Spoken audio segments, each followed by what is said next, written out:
নুরুল আজিম আপনি লিখেছেন, নামাজের প্রথম সিজদা থেকে উঠে দ্বিতীয় সিজদা যেতে সর্বোচ্চ বা সর্বনিম্ন কোনো সময় লিমিটেশন আছে কিনা? নামাজের প্রথম সিজদা থেকে উঠে সোজা হয়ে বসতে হবে আপনাকে এক তাসবিহ সুবহানাল্লাহ বলার সময় পরিমাণ।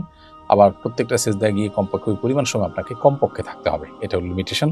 এর নিচে যদি থাকেন তাহলে হবে না। মাথাটা সোজা করেই আবার পড়ে গেলেন, তাহলে আপনার নামাজ আদায় হবে না। কারণ এখানে তামানিনা বা তা'দিল আরকান যেটা, এটা ওয়াজিব। অনেকগুলো আমাদের মতো সেটা ফরজ। যার কারণে আপনি যদি এই ধীরস্থিরতার এতটুকুও মেনটেন না করেন তাহলে নামাজ হবে না।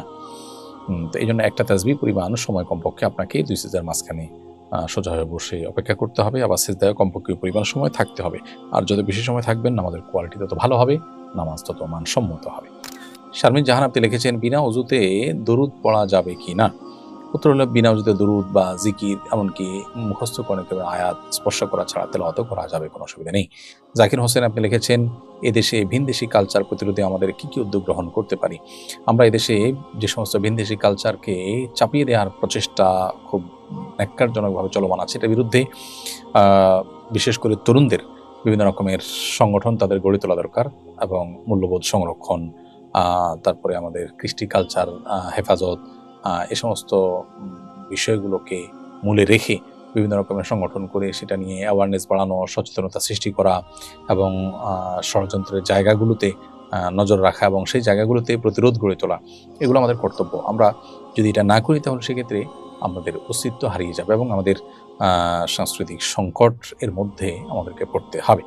খালেদ সাইফুল্লাহ সাইম আপনি লিখেছেন, মাগরিবের নামাজের সময় ফরজ নামাজের শেষের রাকাত পেলে বাকি 2 রাকাত পড়ার নিয়ম কি? আপনি শুধু শেষের রাকাত পেয়েছেন, তাহলে শেষের রাকাতে বৈঠকে পেয়েছেন। এরপর বাকি 2 রাকাতের প্রথম 2 রাকাতে আপনি বৈঠক করবেন, দ্বিতীয় রাকাতেও আপনি বৈঠক করবেন। এইভাবে নামাজ পড়ে আপনি শেষ করবেন। যদিও আপনি যখন নামাজ পড়বেন তখন আপনার প্রথম রাকাত যেটি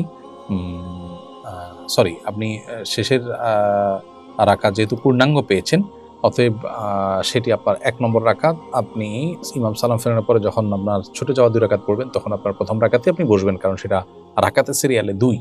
একটা রাকাত ইমামের সাথে পেয়েছেন আর এটা তার দ্বিতীয় রাকাত, যার কারণে এখানে আপনি বসবেন। যদিও ইব্রাহিম নাখীর একটি ফতোয়া রয়েছে যে এই ক্ষেত্রে আপনার যদি প্রথম রাকাতে আপনি নাও বসেন তারপরে কিন্তু আপনার নামাজ হয়ে যাবে, এটি ইব্রাহিম নাখীর একটা ফতোয়া এই মর্মেও রয়েছে। কিন্তু বিশুদ্ধ মত হলো যে আপনি ইমামের সাথে শেষ রাকাত পেয়েছেন মাগরিবের নামাজে, সেটাতে বসছেন। আপনি যখন নিজে আদায় করবেন ছুটে যাওয়া 2 রাকাত, তার প্রথম রাকাতেও আপনি বসবেন আর শেষ রাকাতেও বসবেন। তাদের 3টা বৈঠকই হবে, তাতে কোনো অসুবিধা নেই, নামাজের ভাবে আপনি আদায় করবেন।